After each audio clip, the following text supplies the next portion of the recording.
Gracias a Dios. Buenas tardes, queridos hermanos.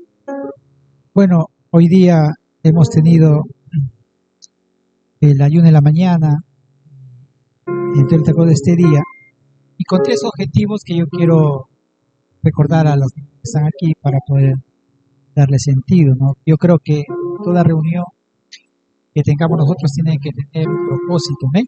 Porque si no hay propósito, entonces creo que oraríamos, haríamos cosas a la ciega. Como dijo Pablo, yo me pongo a servicio en mi cuerpo, ¿no? Y sigo a la meta, dijo, no como dando, dijo, al aire, no al viento, manotazos, sino como cristianos tenemos que reunirnos con un propósito.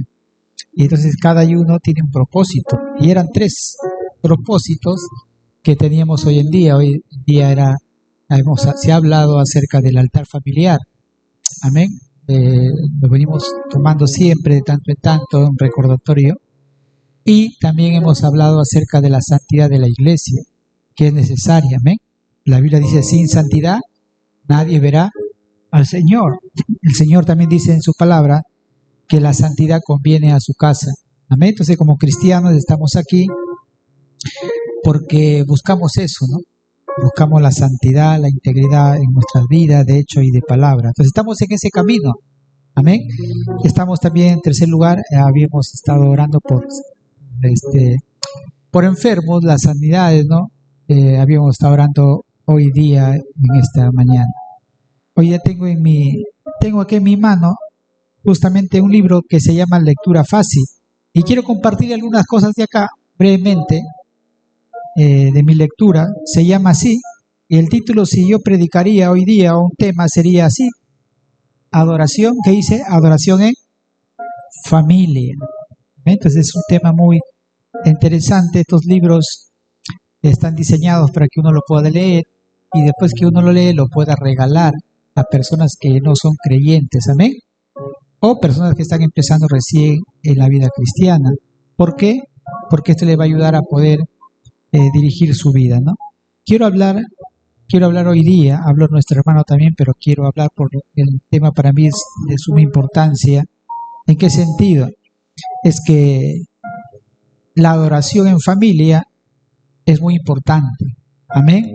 Tal es así que es un medio para la cual Dios se revela de manera poderosa, amén, a nosotros y a nuestros seres queridos. Yo voy a leer algunos testimonios de acá. Génesis 18, 17 y 19. Amén. Quiero empezar, le voy a leer un escrito de un hombre acerca de sus padres. Listo, ahora sí vamos a un testimonio. Dice, este es un relato de un amigo, ya, describiendo, escuche lo que él y sus 4 hermanos dijeron en la celebración del aniversario de bodas de sus padres, 50 años de matrimonio. Y miren lo que escribieron los 5 hermanos. Amén. Escuche. Dice, los 5 hijos decidimos expresar nuestro agradecimiento a nuestro padre y a nuestra madre por una misma cosa, sin habernos puesto antes de acuerdo. Sorprendentemente, los 5 le agradecimos a nuestra madre sus oraciones, y a nuestro padre le dimos gracias por su liderazgo en el culto familiar.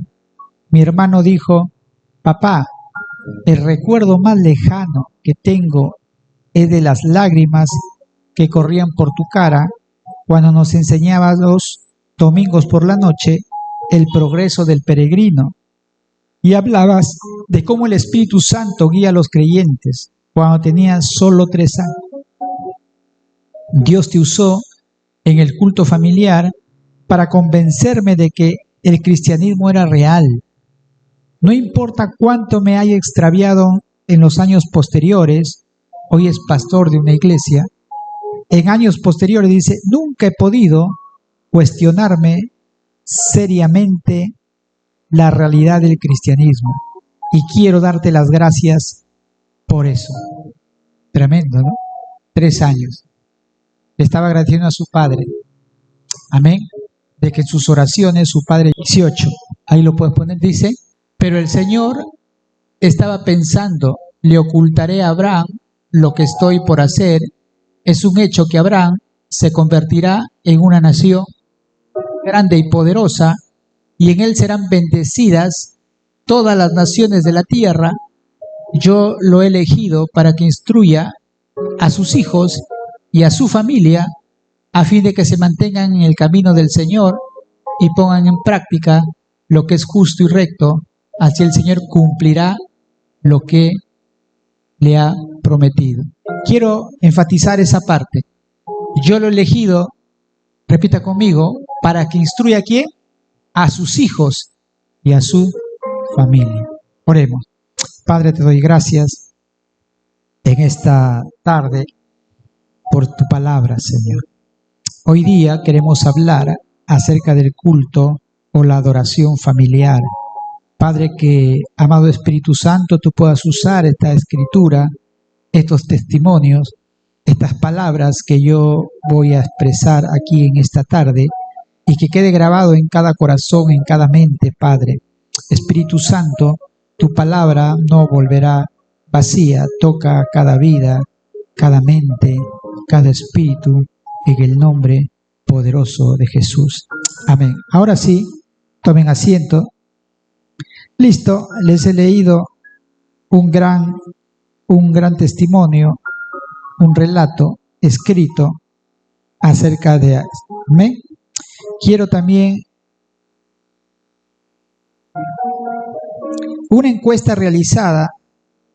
Miren, dice que el 85% de los padres con hijos menores de 13 años creen que tienen la responsabilidad principal de enseñar a sus hijos sobre creencias religiosas y asuntos espirituales.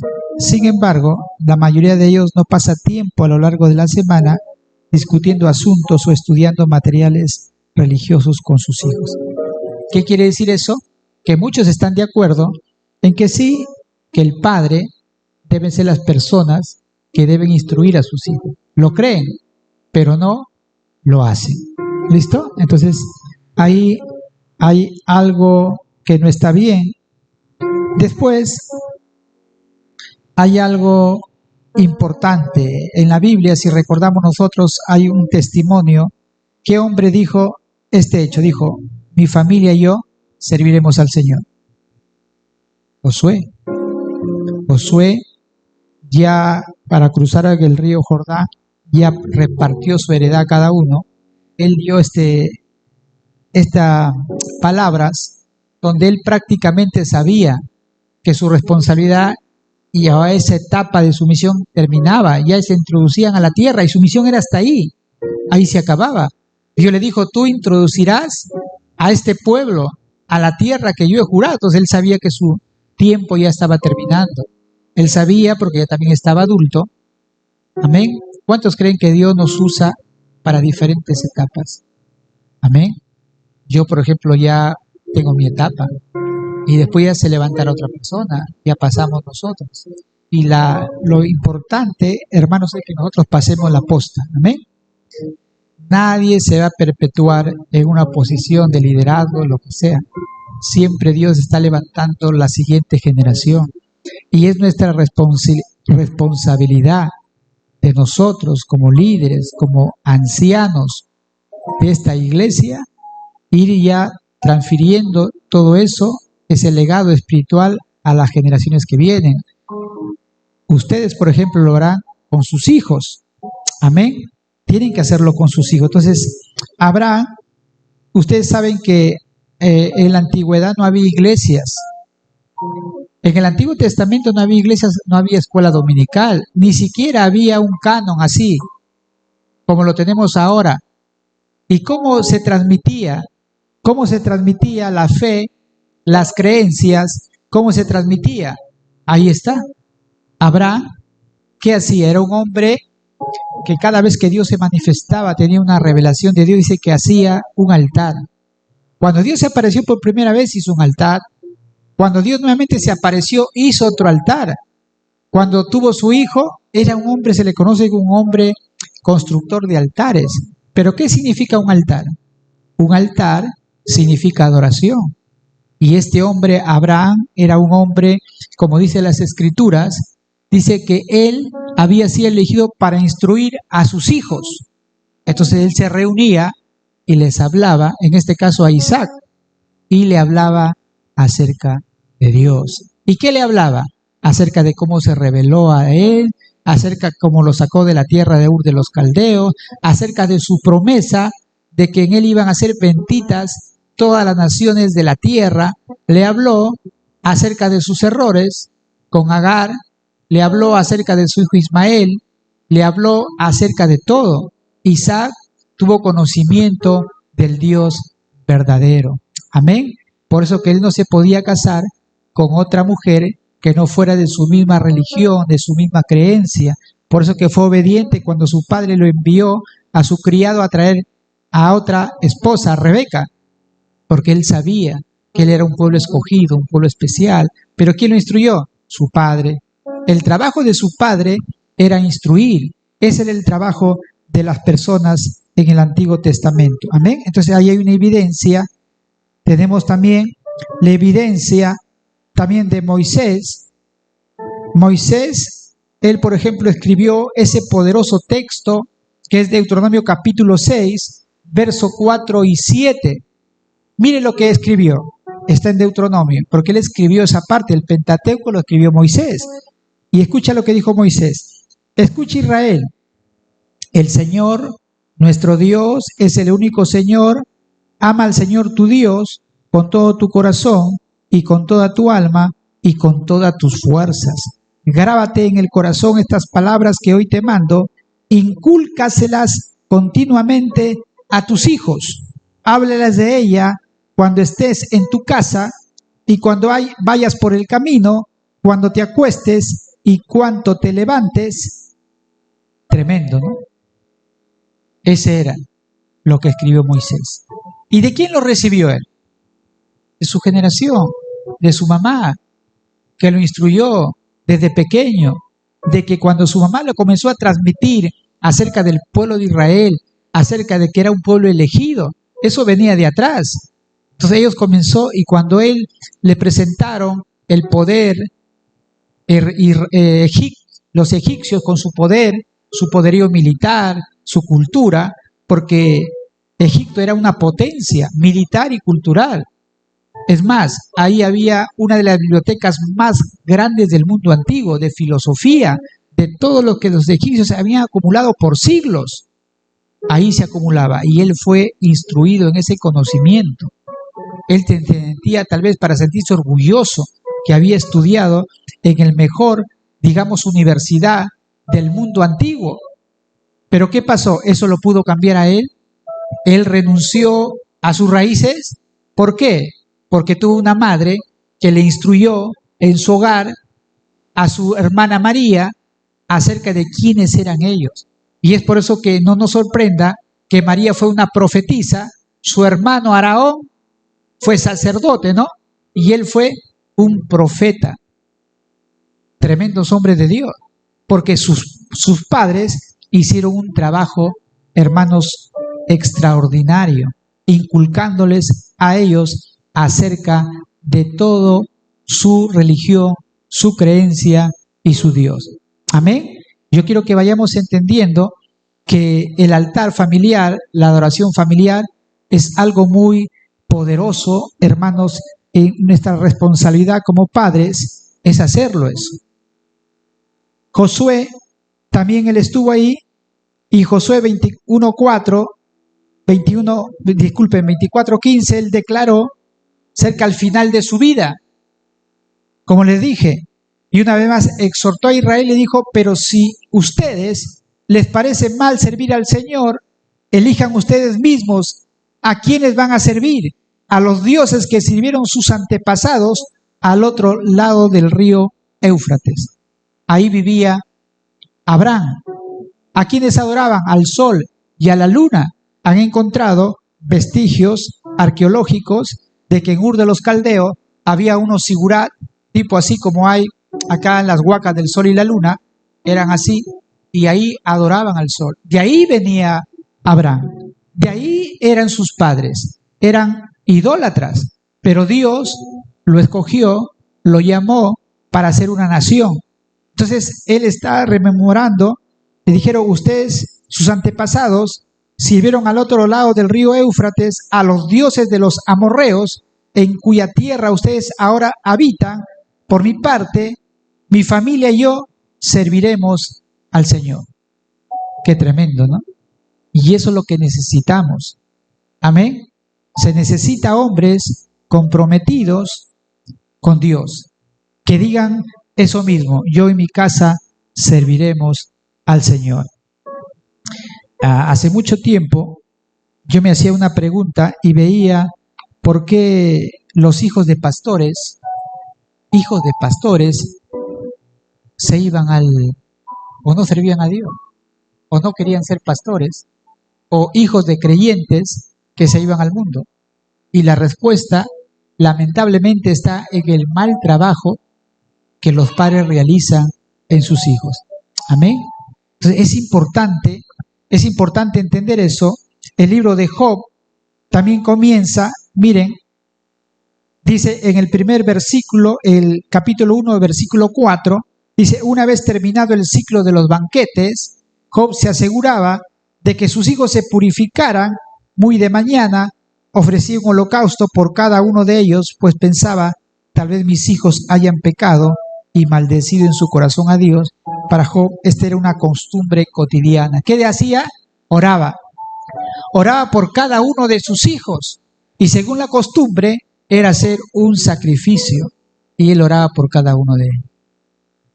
Sus hijos todavía no habían hecho nada, pero él se adelantaba, pedía protección, pedía a sus hijos que Dios los guardara de toda tentación, de toda maldad.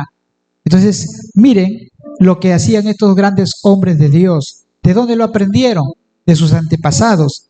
Tenemos, y varios ejemplos, he tomado solamente algunos. Tenemos a Asaf en el Salmo 78, 1 y 8, donde él dice: pueblo mío, atiende a mis enseñanzas, presta oído a las palabras de mi boca, mis labios pronunciarán parábolas y evocarán misterios de antaño, cosas que hemos oído y conocido y que nuestros padres nos han contado. No las esconderemos de sus descendientes, hablaremos a la generación venidera del poder del Señor, de sus proezas y de las maravillas que ha realizado. Él promulgó un decreto para Jacob, dictó una ley para Israel, ordenó a nuestros antepasados enseñarlos a sus descendientes, para que los conocieran las generaciones venideras y los hijos que habrían de nacer, que a su vez las enseñarían a sus hijos. Así ellos pondrían su confianza en Dios y no se olvidarían de sus proezas, sino que cumplirían sus mandamientos. Así no serían como sus antepasados, generación obstinada y rebelde, gente de corazón fluctuante, cuyo espíritu no se mantuvo fiel a Dios. Dice la Biblia, verso 1, Dios ordenó a sus padres. ¿Qué nos ordena Dios? Transmitir nuestra fe, amén, nuestra piedad a nuestros hijos. ¿Y qué implica no hacerlo? Tenemos las consecuencias de Israel. Dicen Jueces, cada uno hacía lo que bien le parecía. Era un desorden, era un caos. No hicieron un buen trabajo sus padres. Cuando los hijos, hermanos, viven una desgracia, estoy hablando de hijos de creyentes, cuando sus hijos viven en la miseria, en la ruina, sus matrimonios deshechos, divorciados, separados, mayormente es como consecuencia que los padres no han hecho un buen trabajo. Amén. Es una responsabilidad, hermanos, de los padres acerca de los hijos. Dios nos va a tomar en cuenta de lo que nosotros hemos hecho con lo que Dios nos ha dado. Los hijos son bendición de Dios, pero también son una responsabilidad. Amén. Es una responsabilidad para cada uno de nosotros.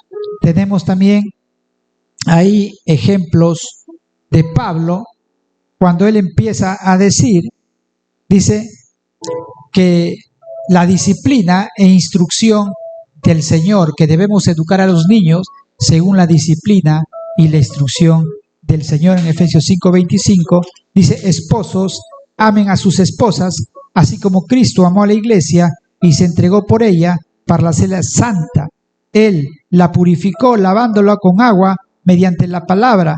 Los maridos deben amar a sus esposas como Cristo limpió a su novia, la iglesia, al lavarla con el agua de la palabra de Dios.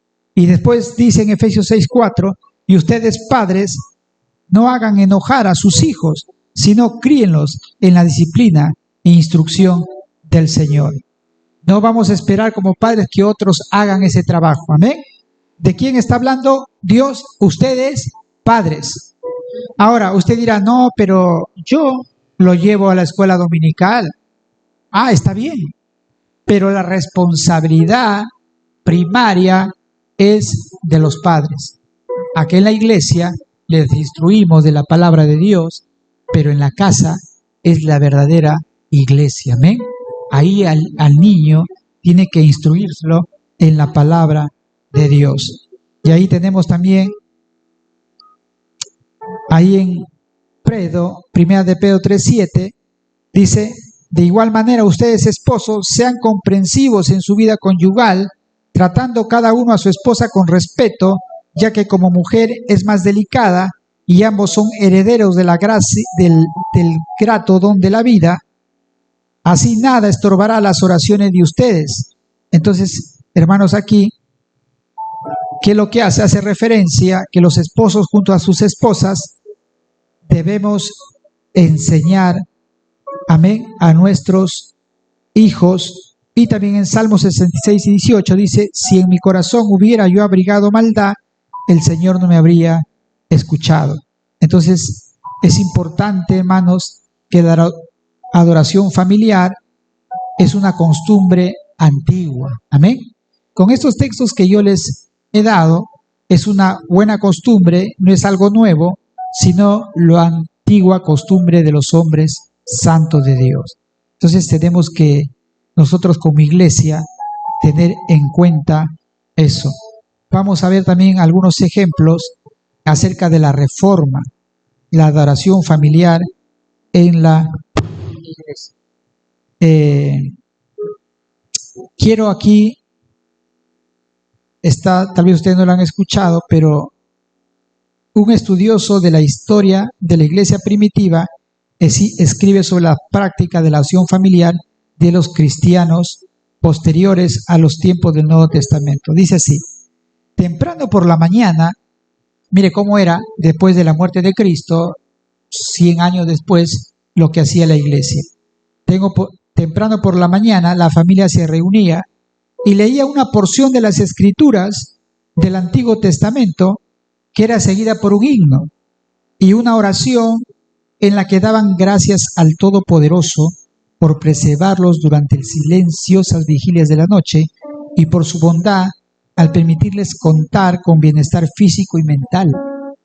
Al mismo tiempo, se imploraba su gracia para que los defendiera en medio de los peligros y las tentaciones del día, para hacerlos fieles en todos sus deberes y permitirles en todos los aspectos caminar dignamente en su vocación cristiana. Por la noche, antes de retirarse a descansar, la familia se reunía nuevamente y realizaban la misma forma de adoración que la mañana.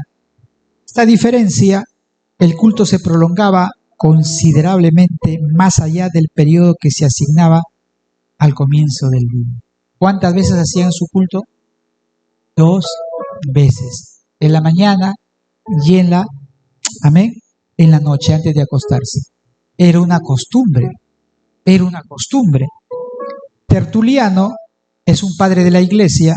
En el 160 al 225 en que vivió, o sea, 160 años después de la muerte de Cristo, dice, escribió sobre el matrimonio entre creyentes, aunque sin duda idealiza la relación en medio de su representación, describe el culto familiar como parte integral del hogar cristiano. Otros, fortaleciéndose unos a otros, los salmos y los himnos son entonados, esforzándose por ver quién de ellos canta mejor las alabanzas a su Señor. Al escuchar y ver esto, Cristo se regocija. Lo que grandes hombres de Dios hacían esto. Era una costumbre. Por ejemplo, tenemos a John Knox, es un hombre que algunos lo están escuchando por primera vez. Este fue en el siglo XVI. Tenemos también la confesión. Miren lo que decía la confesión de Londres de 1689. Por ejemplo, ellos decían, había un directorio para el culto familiar. Ellos entendieron que era tan importante que hicieron un directorio. ¿Qué se debe hacer en el culto familiar? Y ese directorio decía, el directorio para el culto familiar daba estas instrucciones: debe ser reprobado grave y tristemente por la sesión, es decir, por los ancianos, después de dicha reprensión. Escuche, si se descubre que todavía descuide el culto con la familia, que sea por su obstinación en tal ofensa suspendido y excluido de la cena del Señor, como justamente estimado indigno de comunicarse en ella, hasta que lo enmiende. ¿Qué estaba pasando? Pasaba que era tan importante, hermanos, que el hombre, el líder, el sacerdote, esta guía contiene 14 secciones que incluyen temas sobre la finalidad de la adoración familiar, el uso adecuado de las escrituras, la responsabilidad del esposo y padre de dirigir el culto familiar, las instrucciones para la oración familiar y más. El hombre que no lo hacía, lo disciplinaba. Lo llamaban de manera personal. Dice, en otras palabras, estos líderes cristianos de toda Escocia y miles de iglesias presbiterianas de la Gran Bretaña y en el extranjero, que pronto llegarían a adoptar este documento, pensaban que el culto familiar era tan importante para la salud espiritual de sus familias y tan indispensable para las almas de sus hijos, que cualquier hombre que se atreviera a abandonar espiritualmente a su familia, de esta manera debía recibir disciplina de parte de la iglesia. Imagínense si hiciéramos eso acá. Si acá estuviéramos hermano Enrique, ¿está haciendo su culto familiar? No, pastor, no estoy haciendo. Se le llamaba, se le exhortaba de manera personal, después vuelta se le llamaba otra vez, hermano, ¿cómo está? ¿Está haciéndolo? No. Y entonces, hermano, era excluido. No tomaba la Santa Cena. Era como una disciplina. ¿Por qué? Porque era muy importante la salud espiritual de la familia. Yo les pregunto, hermano, ¿qué pasaría si nosotros, los varones, los hombres, hiciéramos eso? ¿Cuánto dolor? Yo creo que no excluiríamos de nuestros hogares. Amén. Miren, cuánto temor habría de nuestros hijos, cuánto el hombre, el matrimonio más fortalecido, pero no lo hacemos. Les comento algo. Yo este tema lo vengo enseñando tiempos, años, y siempre para mí es importante el culto familiar. Yo pensaba, y tal vez algunos pensarán como usted, pero pastor, ¿y usted cómo hará? Si usted no tiene hijos, ¿es correcto hacer el culto familiar? La respuesta es sí. Yo no tengo hijos, pero tengo que hacer como líder en mi casa, reunirme. Anita, vamos a hacer un culto y nos reunimos para leer la Biblia, orar. Le digo, ¿lo he hecho? No, yo mayormente no lo hago, porque yo pensaba, si no tengo hijos, ¿por qué lo voy a hacer? Pero miren, hermanos, sí se debe hacer. Sí se debe hacer. Porque como líder, hermanos, nosotros estamos llamados a poder hacer el culto, el altar familiar en nuestro hogar. Es nuestra responsabilidad. Entonces, es importante. Los puritanos ingleses, por ejemplo, algunos dirán, estoy hablando un poquito acerca de ellos. ¿Quiénes eran los puritanos? Los puritanos eran personas de Inglaterra que veían que la iglesia anglicana se estaba pervirtiendo. Comenzaron a mezclarse la doctrina de la Biblia, comenzaron a permitir ciertas cosas, comenzaban la Santa Cena, por ejemplo, había personas que tenían mucho poder económico y como tenían una posición económica fuerte en la iglesia, el pastor hacía que participen de la Santa Cena. Participe, ¿por qué? Porque eran los que más daban pues en la iglesia. Los puritanos dijeron, eso está mal. Los toman la Santa Cena, lo que se examinan y ven y están a cuentas con Dios, ¿sí o no? Pero a ellos les pareció mal. Les pareció mal también que ciertas cosas dentro. Entonces ellos comenzaron a vivir las escrituras y la gente les decía, como nos dicen ahora, tú eres exagerado ya, mucho ya, muy religioso eres, ya te crees santo ya. Y le comenzaron a decir, ya puritano. Fue como algo de burla. Y ese nombre se quedaron hasta ahora con el nombre de puritanos. ¿Y quiénes eran los puritanos? Personas que vivían de acuerdo a la palabra, la sola escritura. La Biblia guiaba su conducta, su regla, conducta de vida. Entonces, los puritanos ingleses, por ejemplo, decían, era responsabilidad del esposo orientar a la familia hacia la religión. Estoy leyendo algunos escritos de ellos. Es responsabilidad del esposo orientar a la familia hacia la religión, guiar a la familia en la adoración diaria. Lo hacían todos los días, siendo idóneo hacerlo 2 veces al día y dar un ejemplo de piedad sobria en todo momento y en todos los asuntos. Con este fin, el cabeza de familia debe estar dispuesto a tomarse un tiempo para aprender la fe que le corresponde enseñar. Es decir, debía prepararse. Debía preparar su corazón, se debía preparar espiritualmente. No es como que, ahí vamos a ver, aquí vamos a leer. No, hay que prepararse. Richard Baxter era otro puritano que vivió en 1615 y 1651. Y mire lo que él dice. Apelo de buena gana a la experiencia de todas las familias santas del mundo, quien llevó a cabo estos deberes con seriedad. Hace una pregunta, ¿quién llevó a cabo estos deberes con seriedad y no encontró sus beneficios? Hablando del culto familiar. ¿En qué familias la gracia y la mentalidad celestial prosperan, sino las que practican estas ordenanzas? Compara en todos los pueblos, ciudades y aldeas a las familias que leen las escrituras, oran y alaban a Dios con las que no lo hacen. Y observa la diferencia.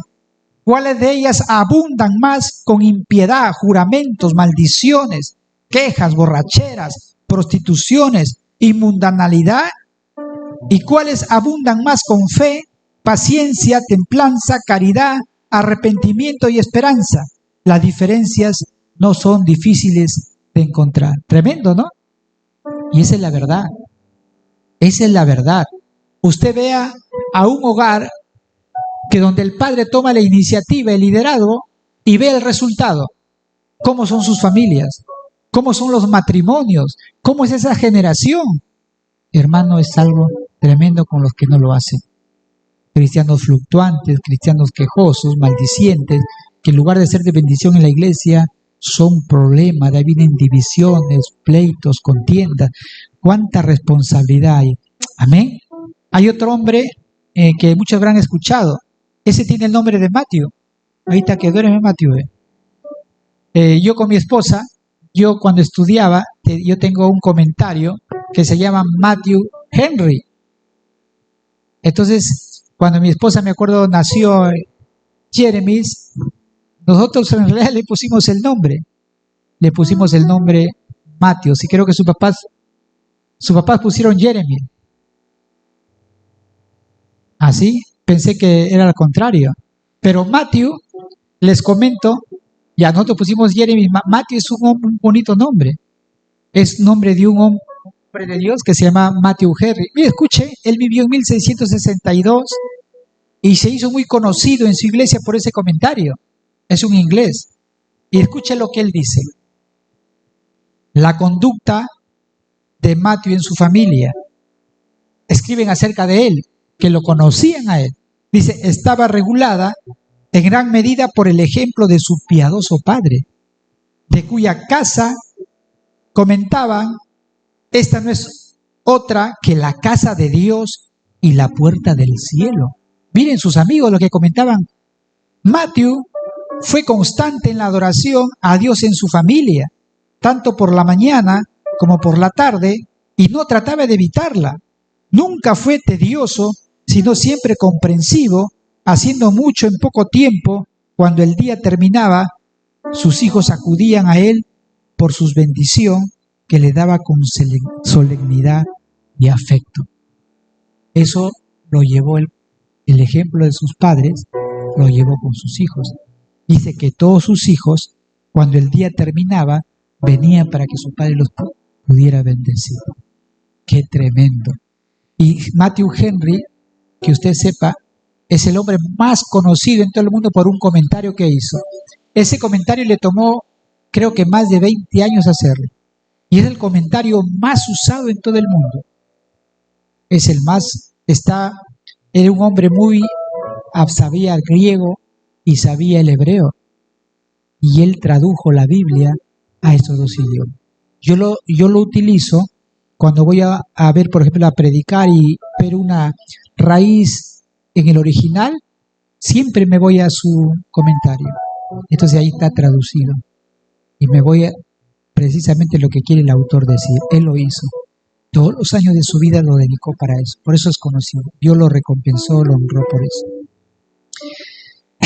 El mismo Matthew Henry escribió: conviertan a sus familias en pequeñas iglesias. Amén. Conviertan a los hombres, conviertan a sus familias en pequeñas iglesias. Dice, por lo tanto, si nuestras casas son casas del Señor, amaremos el hogar y consideraremos nuestra devoción diaria como la más dulce de nuestras delicias y nuestra adoración familiar la más valiosa de nuestras comodidades familiares. Una iglesia en la casa será un buen legado. Es más, será una buena herencia que dejar a tus hijos. Ahora se explica a usted por qué los hombres están en el trabajo y no quieren ir a su casa. Porque no va bien en la casa. Entonces, hagamos de nuestra casa una iglesia. Amén. Con nuestros hijos. Y dice, y fue Matthew Henry quien hizo una de las declaraciones más notables sobre este tema, con respecto a la oración familiar. Él dijo, la reforma debe comenzar aquí. En otras palabras, la reforma que anhelamos y por la que oramos en nuestras iglesias también implica el hogar, dado que la iglesia está compuesta por familias. Amén. Numerosas y otras personas. Si los hogares son transformados a través del culto familiar, la iglesia también cambiará. Cuán importantes. Cuán importantes. Yo no entiendo, escuche, y ahí está el secreto. ¿Se ha dado cuenta usted por qué en una familia son 5 o 6 hermanos, lo que sea? Algunos van a una iglesia, a otros van a otra iglesia, y otros van a otra iglesia. ¿Sabe por qué van a otra iglesia? Porque en ese hogar no hay unidad. No hay unidad. Cuando son una familia, las familias no tienen por qué repartirse e irse por allá, por acá. Porque si hubiera un culto, una adoración familiar del padre como sacerdote, y si el padre no es creyente, la madre puede asumirlo, puede transmitir esa fe. Entonces no tiene por qué haber eso. Todos desparramados por allá, por acá. Estuve conversando ayer con una joven, está pasando momentos muy difíciles de salud, y Dios como que está obrando ahí, y decía, yo escucho a todos. Esa es la actitud de mucha gente. Yo escucho a todos. Tengo amigos mormones, tengo amigos de por allá, de esta iglesia, tengo amigos por allá, por acá, y yo escucho de todo, el respeto, todo eso. Y yo le dije, ¿sabes lo que te falta a ti? Es el nuevo nacimiento. Dice, el que no nace de agua y del Espíritu no puede entrar al reino de los cielos. No es que yo escuche de Dios, no es que yo oro, dice, yo oro en mi casa y le pido a Dios también y Dios me contesta. Se está engañando. Lo que tú tienes que hacer, le digo, tú postergas, porque todo queda en buenas intenciones. Tú tienes que ir a un lugar donde se adore a Dios, donde se predique la palabra de Dios, donde tú puedas, tienes que primero nacer de nuevo. Disculpa, pero eso es otra cosa. Y tienes que ir a un lugar donde se predique la palabra de Dios. Entonces se queda pensando, esa es la verdad. Y mucha gente piensa que porque ya ahora está bien, no hago mal a nadie y cree que ya Dios lo escucha. La pregunta es, pastor, o sea, ¿quiere decir que las personas que no entregan su vida a Cristo, Dios no los escucha? Sí los escucha. Dice la Biblia que aún los cuervos cuando claman, Dios les da de comer. Pero yo no soy cuervo, pues. Yo quiero ser un hijo de Dios. ¿Sí me está entendiendo? Entonces, como la mujer sirofenicia, dice, no está bien darle, Señor, sana a mi hija. No, le dijo, no está bien dar el pan a los perrillos, porque no era del pueblo de Israel. Y esta mujer le dijo, sí, Señor, pero hasta los perros, los perrillos, los perros pequeños, comen de las migajas de sus amos, de lo que cae, el desperdicio. Ese demostró humildad, fe, humillación.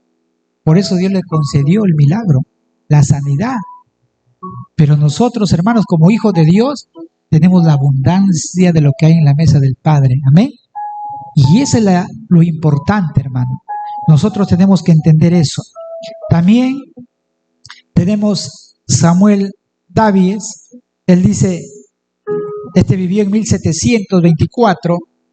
Dice, si amas a tus hijos, si deseas llevar la bendición del cielo a tu familia, si quieres que tus hijos hagan de sus casas receptáculos de la religión, cuando se establezcan en la vida por sí mismos, si quisieras que la religión sobreviva en este lugar y se transmita de generación en generación, si deseas liberar tu alma de ese compromiso, te suplico, te ruego, te ordeno que comiences y continúes adorando a Dios en tu familia desde hoy hasta el final de tus días.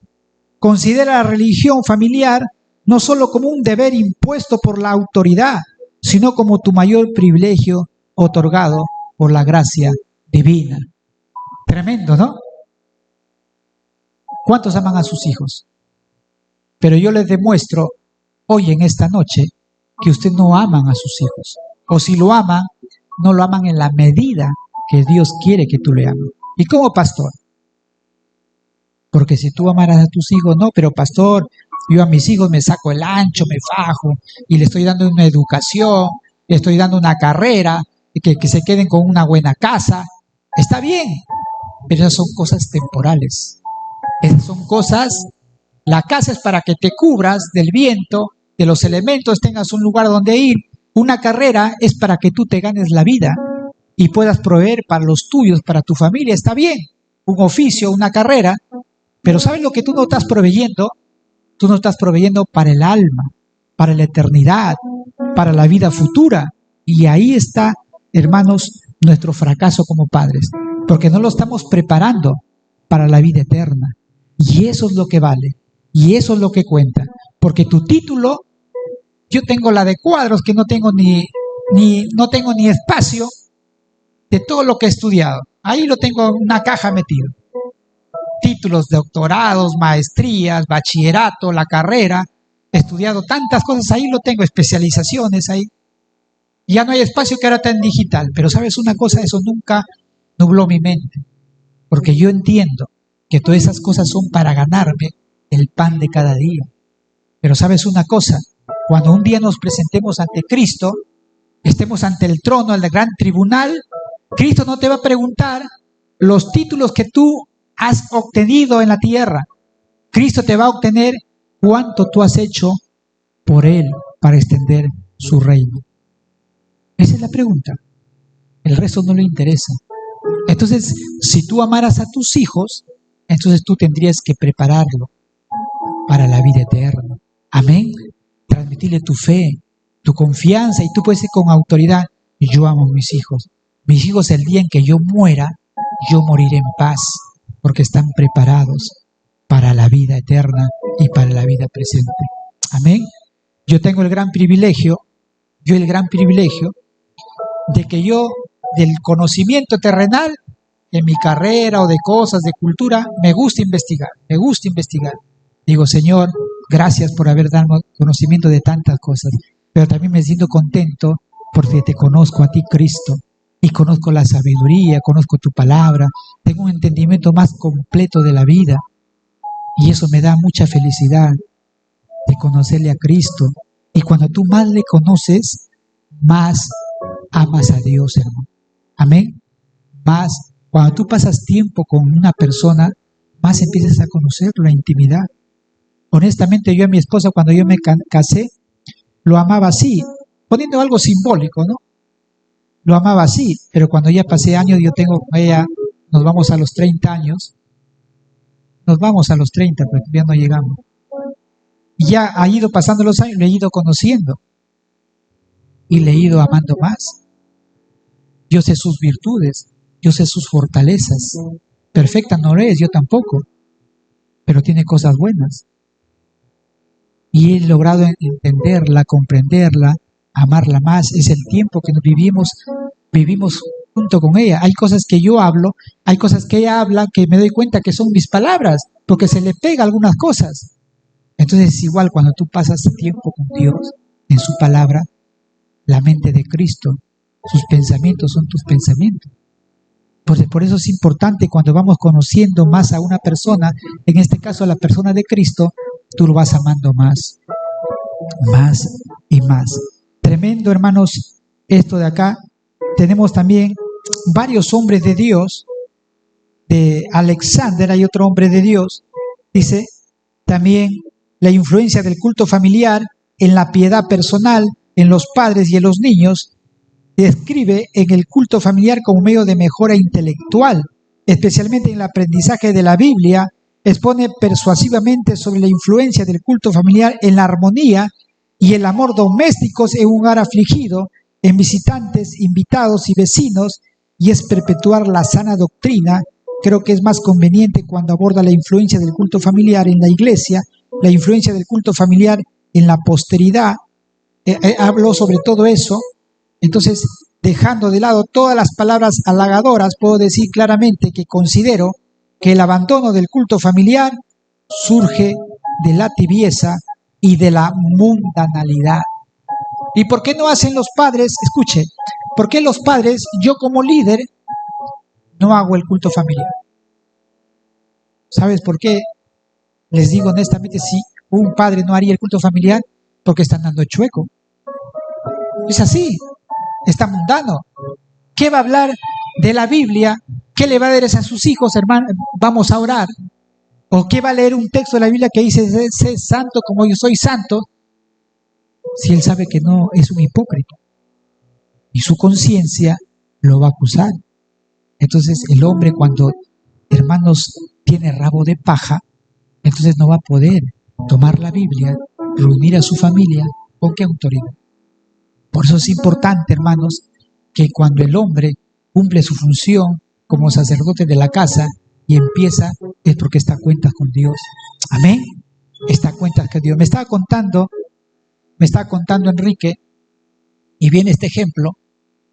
Dice que hubo una conferencia que le llamaban acá cierto predicador que decía, restaurando a la familia, algo así, salvando a la familia. Y hicieron toda una conferencia, iglesias y todo eso. Enrique me cuenta porque le estaba participando ahí en los cantos, ¿no? Y le dijeron, ahora el hermano tal va a predicar. Y César dice, no me he preparado. Y la persona estaba amarga, pero ¿cómo te vas a preparar? Si tú se supone que paras metido en la Biblia, es como a mí me dijeran, pastor, usted predique. Yo estoy sentado, usted, pastor, predique. Yo dijera, no me he preparado. No. No necesita preparación para predicar este libro, por si acaso. Todo ya está en tu mente y en tu corazón cuando tú tienes la palabra. Entonces, ¿qué es lo que pasa? No puedo. Y presionado dijo, bueno, hermanos, no sé qué dijo Enrique, ¿qué dijo? Hermanos, disculpen, pero no me he preparado, dijo. Así dijo, no me he preparado. Qué ridículo, ¿no? Imagínense. ¿Sabe por qué, hermanos? Yo quiero que me conteste la iglesia. ¿Por qué esta persona no predicó? A ver, dígame, ¿por qué no predicó? no tenía autoridad, ¿qué más? No estaba a cuentas. Algo había pasado. Escucha, hermano, el Satanás, cuando uno sabe, por ejemplo, él sabe que yo voy a tener mi ayuno. Me ha pasado muchas veces, ¿sabes? Nosotros ayunamos todos los meses como iglesia. Todos los meses ayunamos. Me ha pasado no siempre que cuando yo me disponía a poder más a Dios, meterme más con Dios, surgía algo que quería evitar eso. Hace más tiempo, más joven, tentaciones. Entonces, decía, pero ¿por qué en este momento? Yo los domingos, ¿qué hago? Yo apago mi celular. Ahorita yo no tengo celular. Desde que la noche, 12 de la noche ya lo apago, y ahí está. Tengo un ayuno de todo, de celular, de todo. Y solo mi mente está enfocada en la palabra de Dios, en lo que yo tengo que hablar. Pero una de las cosas que yo puedo decirte que uno no tiene autoridad o no puede predicar la Biblia cuando uno no está a cuenta o ha hecho algo, ha pecado. Mayormente cosas terribles, ¿no? Pienso yo, una mentira no puede ser. Ha sido algo peor. Escúcheme algo. Muchos de los que están en el infierno, y lo dije en la mañana, la mayoría de los que están en el infierno son porque ellos no han podido negar los deseos de la carne. No estoy hablando del mundo, no estoy hablando de Satanás, estoy hablando de los deseos de la carne, o sea, de uno mismo. ¿Y qué es el deseo de la carne? La carne quiere emborracharse, pues. La carne viene armonía 10, quiere bailar, quiere tomar, quiere echarse por ahí sus tragos, bailar. Si tiene en el mundo, ve la oportunidad, una persona, si es soltero, fornicar. Si es casado, adulterar. Entonces, no lo negamos a la carne. La carne quiere eso, la tentación viene y lo satisfago. Entonces, como muchos están en el infierno, porque no han negado a la carne.